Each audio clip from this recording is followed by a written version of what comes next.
Who says you can't go home again?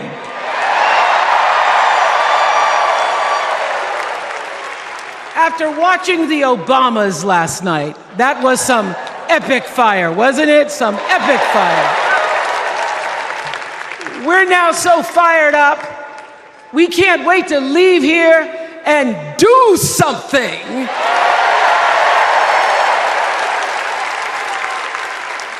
And what we're going to do is elect Kamala Harris as the next president of the United States.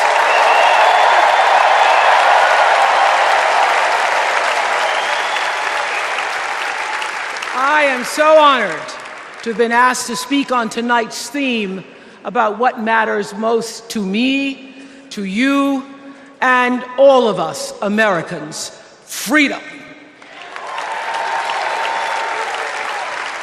There are people who want you to see our country as a nation of us against them, people who want to scare you, who want to rule you, people who'd have you believe that books are dangerous and assault rifles are safe, that there's a right way to worship and a wrong way to love, people who seek first to divide and then to conquer. But here's the thing. When we stand together, it is impossible to conquer us.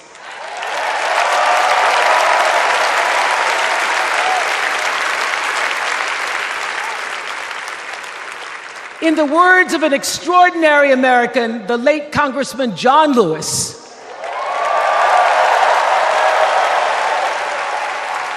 he said, no matter what ship our ancestors arrived on, we are all in the same boat now. Congressman Lewis knew very well how far this country has come because he was one of the brilliant Americans who helped to get us where we are. But he also knew that the work is not done. The work will never be done because freedom isn't free. America is an ongoing project. It requires commitment. It requires being open to the hard work and the heart work of democracy. And every now and then, it requires standing up to life's bullies.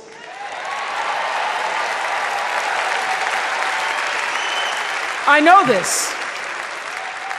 I've lived in Mississippi, in Tennessee, in Wisconsin, Maryland, Indiana, Florida, Hawaii, Colorado, California, and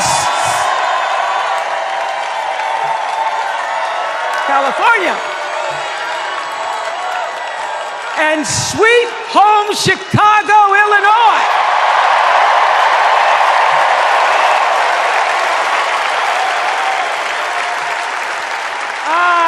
Have actually traveled this country from the redwood forests, love those redwoods, to the Gulf Stream waters. I've seen racism and sexism and income inequality and division. I've not only seen it, at times I've been on the receiving end of it. But more often than not, what I've witnessed and experienced are human beings, both conservative and liberal, who may not agree with each other, but who'd still help you in a heartbeat if you were in trouble. These are the people who make me proud to say that I am an American.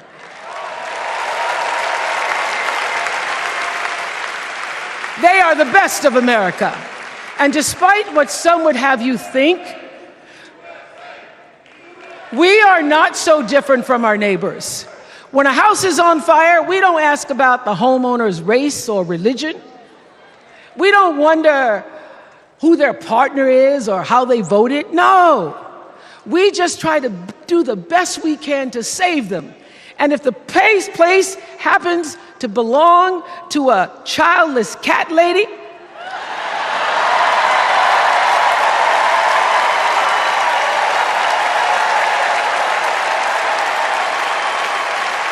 well, we try to get that cat out too.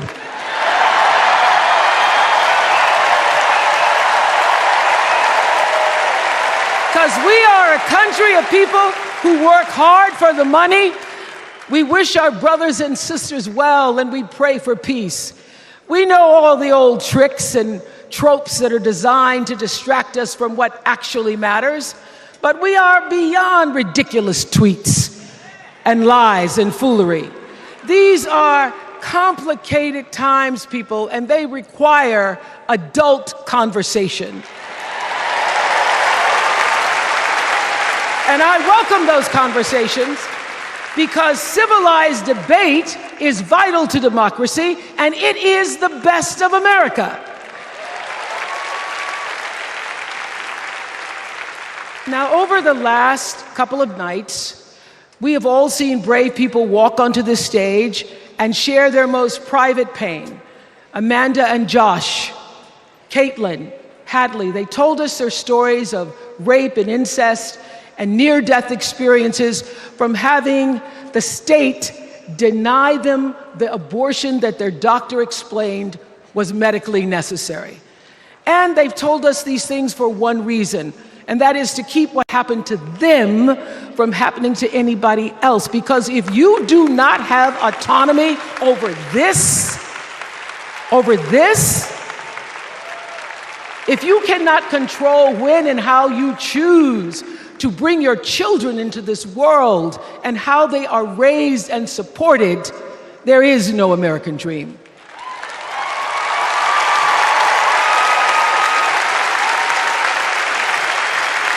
The women and men who are battling to keep us from going back to a time of desperation and shame and stone cold fear, they are the new freedom fighters. And make no mistake, they are the best of America.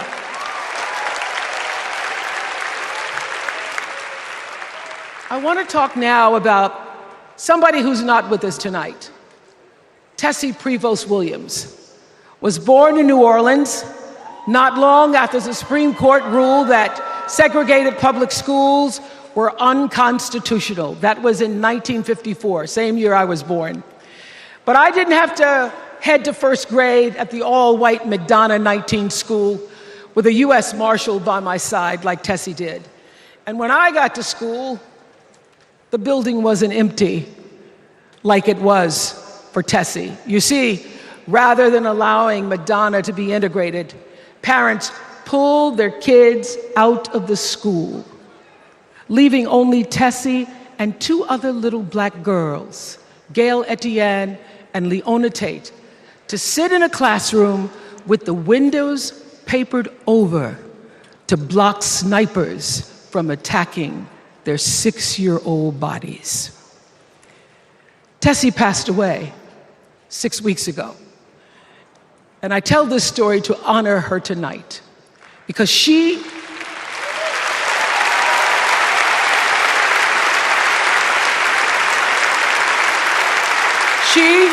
like Ruby Bridges and her friends, Leona and Gail, the New Orleans Four they were called. They broke barriers and they paid dearly for it. But it was the grace and guts and courage of women like Tessie Prevost Williams that paved the way for another young girl who 9 years later became part of the second class to integrate the public schools in Berkeley, California. And it seems to me that at school and at home, somebody did a beautiful job of showing this young girl how to challenge the people at the top and empower the people at the bottom. They showed her how to look at the world and see not just what is, but what can be. They instilled in her a passion for justice and freedom and the glorious fighting spirit necessary to pursue that passion. And soon, and very soon,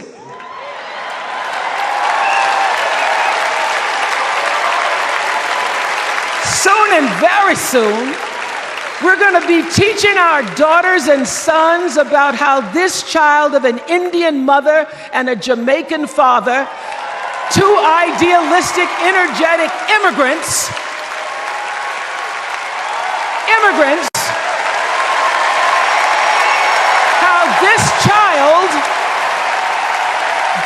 to become the 47th President of the United States. That is the best of America.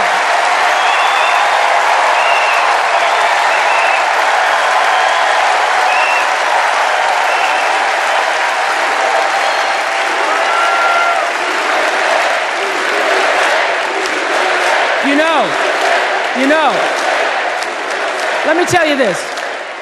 This election isn't about us and them. It's about you and me and what we want our futures to look like. There are choices to be made when we cast our ballot. Now, there's a certain candidate that says if we just go to the polls this one time, that we'll never have to do it again. Well, you know what?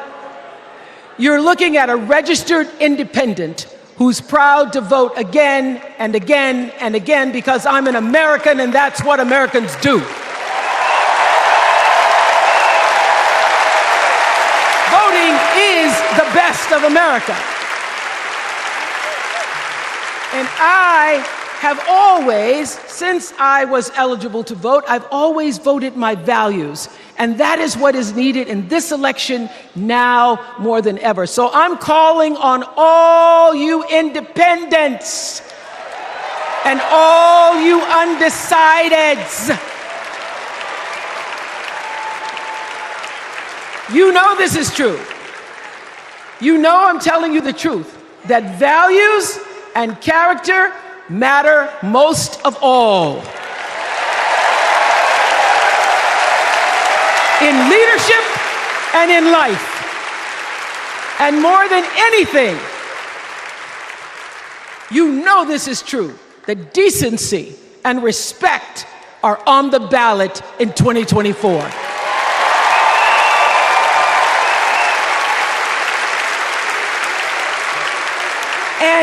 And just plain common sense. Common sense tells you that Kamala Harris and Tim Walz can give us decency and respect. They're the ones that give it to us. So, we are Americans. We are Americans. Let us choose loyalty to the Constitution over loyalty to any individual. Because that's the best of America. And let us choose optimism over cynicism, because that's the best of America.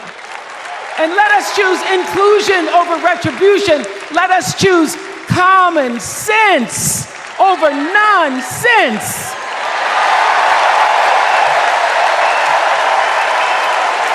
Because that's the best of America.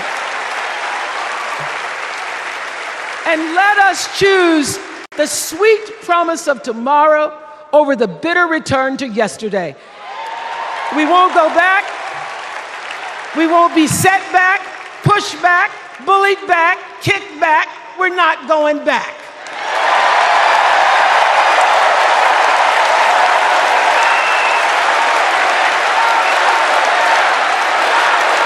Not going back. We're not going back. So, let us choose. Let us choose truth. Let us choose honor. And let us choose joy.